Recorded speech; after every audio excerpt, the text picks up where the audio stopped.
Je pense que le collectif est beaucoup plus que déterminé.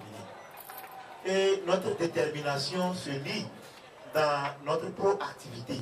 C'est-à-dire que lorsque nous rencontrons des difficultés, les difficultés que nous rencontrons, cela ne voudrait pas dire que nous n'avançons pas vers nos objectifs. Moi, je voudrais dire bien au contraire. Parce qu'il y a la peur. Parce que les gens ont vu que le collectif est finalement fédérateur. Que le collectif a des objectifs qui aujourd'hui emportent l'adhésion des populations.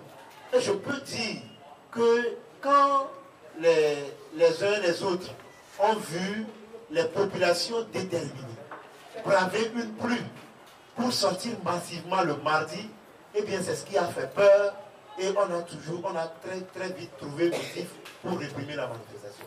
Mais après la répression, vous avez vu que les populations sont revenues immédiatement sur place pour dire que non, cette fois-ci, la répression ne nous fera pas reculer. Et je pense que les responsables du collectif sont en train aussi d'aller dans ce sens.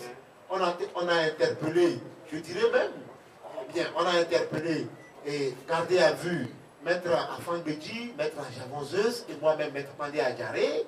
Eh bien, nous sommes gardés 2 jours dans les locaux de la gendarmerie nationale, et suivant une procédure qui, d'abord sur la forme, ne tient pas, et sur le fond, ne tient pas debout, parce que la loi sur laquelle on tente de nous inculper, cette loi est abrogée par la nouvelle loi sur les manifestations, et donc cette loi ne tient pas aujourd'hui debout. Le parquet le sait, les officiers de police judiciaire, si entre-temps, ils ne le savaient pas, le savent aujourd'hui, et donc, aussitôt que nous sommes sortis, nous avons senti que c'est des mesures d'intimidation, des manœuvres d'intimidation pour décapiter le mouvement.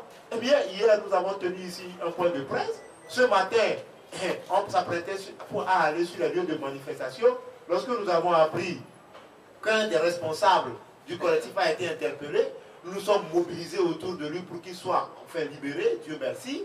Eh bien, cette proactivité et cette détermination, je pense que, quels qu'en soient les cas, nous sommes déterminés et nos objectifs. Nous avons appris que le président de l'Assemblée nationale a convoqué une réunion pour faire élire les membres du bureau de la CENI.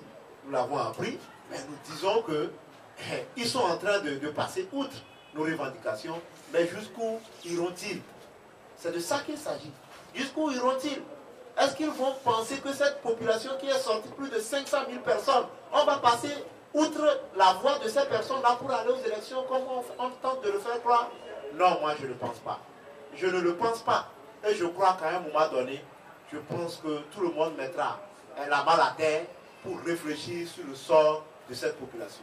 Mais si ce n'est pas le cas, je pense que comme on a marché sur plus de 500 cadavres pour venir au pouvoir en 2010, cette fois-ci, il n'y a pas de problème. On peut marcher sur ces cadavres pour venir au pouvoir ou bien pour rester au pouvoir. C'est ce que je peux dire.